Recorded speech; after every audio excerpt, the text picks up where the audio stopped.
Ladies and gentlemen, please welcome journalist, author, and American citizen, Tucker Carlson. So fun! Thank you! Oh, this is wild. Thank you! I've been... Good to see you. Thank you. I feel like I know about half the people in the room. This is wild. What are you doing? Justin Wells. Thank you, guys. Okay. Can I just say, Peter Navarro is back. Welcome to Peter Navarro. Suffering the fate that has happened to so many who are friends with Donald Trump. Thank you for having me. I have been to many conventions. I have never been to a more fun convention or a convention with better vibes. They literally let Navarro out of prison. First of all, thank you. This feels a lot different from what I thought it was going to feel like. I can't hear you, but I know it's something good. So I watched the video of what happened in Butler, Pennsylvania about 50 times. I think I was one of about 8 billion people around the world who watched it.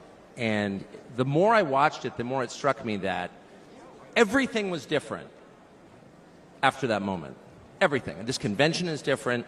The nation is different. The world is different. Donald Trump is different. When he stood up after being shot in the face, bloodied, and put his hand up, I thought at that moment, that was a transformation. This was no longer a man. Well, I think that. I think it was divine intervention. But the effect that it had on Donald Trump, he was no longer just a political party's nominee or a former president or a future president. This was the leader of a nation. And I think there's a difference. I've spent most of my life in Washington where the president is at the top of the pyramid, everyone wants to be the president. But if you think about it, the presidency comes with great power, obviously. But if you think about it, that is a title that is bestowed by a process of some sort that can be subverted. And in the end, it does not confer by itself, as no title does, legitimacy. Just because you call yourself the president doesn't mean that much inherently. I can call my dog the CEO of Hewlett-Packard. It doesn't mean she is. You know, it's true. And you hate to say it, but it is also true, as a fact, that you could take, I don't know, a mannequin, a dead person, and make him president. No, you could. You could. I'm just saying theoretically possible. With enough cheating, that could happen. But being a leader is very different. It's not a title. It's organic. You can't name someone a leader. A leader is the bravest man. That's who the leader is. That is true in all human organizations. This is a law of nature. And in that moment, Donald Trump, months before the presidential election, became the leader of this nation. That was the most obvious to me.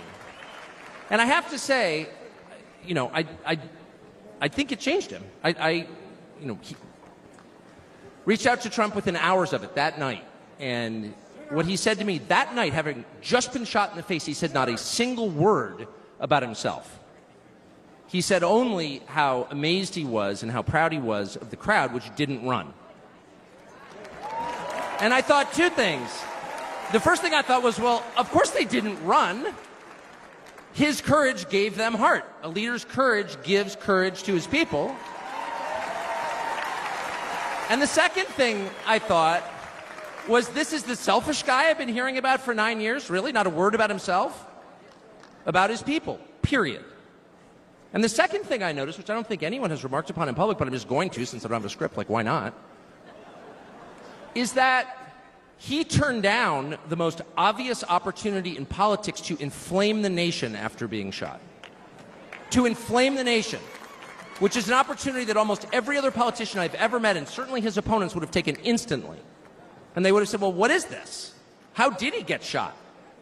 Like, how did this happen? And those are real questions that we have to get to the bottom of. But in the moments, the days, the week after the shooting, he did not say that.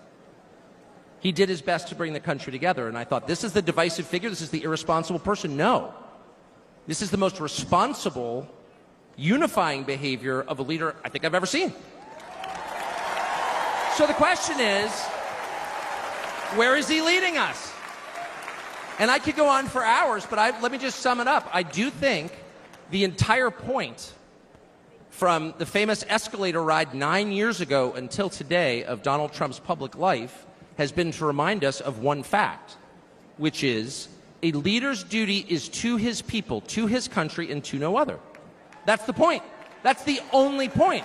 And another word for this is democracy. Democracy, in case you're a little sick of being beaten in the face with democracy on television, actual democracy is the proposition that the citizens of a country own that country. They're not renters, they're not serfs, they're not slaves, they are the owners of the country. And for that to be true, their leaders have to represent them, which is another way of saying they have to do what the people want them to do, or a close approximation thereof. But if they completely ignore what people want, not just 1 year, but generationally, say for 50 years, then it may be, I don't know what, it's not a democracy. And so I think the entire Trump project, paradoxically, is attacked as an enemy of democracy, is to return democracy to the United States. Hey, let's pay attention to what people actually want. And the lack of interest in that question in Washington is something that ultimately drove me out of the city after 35 years. Lawmakers stepping over the prostrate bodies of their fellow citizens ODing on drugs to go cast votes to send money to some foreign country. Yeah, actually, we've lost more Americans from drugs in the past 4 years than we lost in World War II. Yeah. Our bloodiest war. More than we lost in World War II. Does anybody care? It is pathetic. It is pathetic. And do you hear a single word from Washington about doing anything about it? We know where the drugs are coming from. We know the supply routes. The U.S. military spent billions bombing the Ho Chi Minh Trail. You don't see our commander-in-chief suggesting that we use our military to protect our country or the lives of its citizens. No. That's for Ukraine. And it's too much, actually. It's too insulting. It's too insulting. It's a middle finger in the face of every American. It's a very clear statement, which is unmistakable. And that is, we don't care about you. And Donald Trump, whatever you say about him, and I think he's a wonderful person. I know him well. By the way, the funniest person I've ever met in my life, actually. You can't be funny without perspective. Or without empathy, which is true. But everything else about Trump aside, he actually cares. Because he's interested in the people who live here, because that's his job. A father's job, his duty is to his family.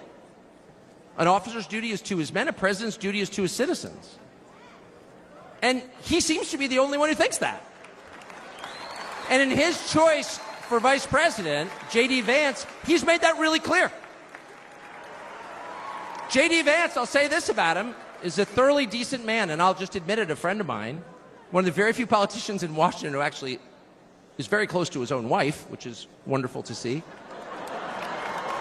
And she's wonderful, actually. But J.D. Vance has views that are closer to Trump's voters than anyone else in Washington in office.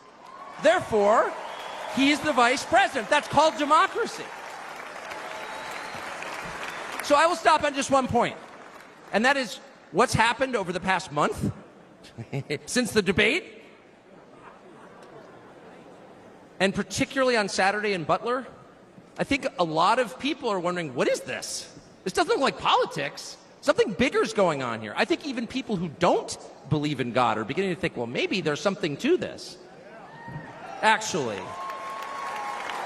And I'm starting to think it's going to be okay, actually. I do think that. The day after the midterm elections in 2018, Antifa came to my house. The Democratic Party's militia, okay? I was at work. It was obvious when I was at work because it was public. My wife was home alone. They tried to come in through the front door. They terrorized her. She hid in our pantry. It was on television. It was horrible, actually. It was, I mean, I'm not whining about it. I wasn't getting shot in the face, but it wrecked our day. And the next morning, we're lying in bed, and the phone rings for my wife, and it's Donald Trump, who's not like a regular text buddy of Donald Trump's. She picks it up. Hello? Susie, it's Donald Trump. And it's coming through. I could hear it. You know, I'm lying in bed. Whoa. And the first thing he says is, I'm going to stand guard outside your house. And she goes, no, that's so nice. And he says, I'll never forget this as long as I live. He says, you know, there's a lot of hate out there. And she said, you know, there is, Mr. President. And then he says, but there's a lot of love. There's a lot of love. And we are seeing that love. I don't think it's human love. And I'll just stop with this. I'm not always convinced that I'm on the right side. I've been on the wrong side many times. You'll never hear me say, I'm on God's side, or God's with me, or even I'm with God. I want to be. Not sure I am. But I will say this unequivocally and conclusively. God is among us right now. And I think that's enough. God bless you.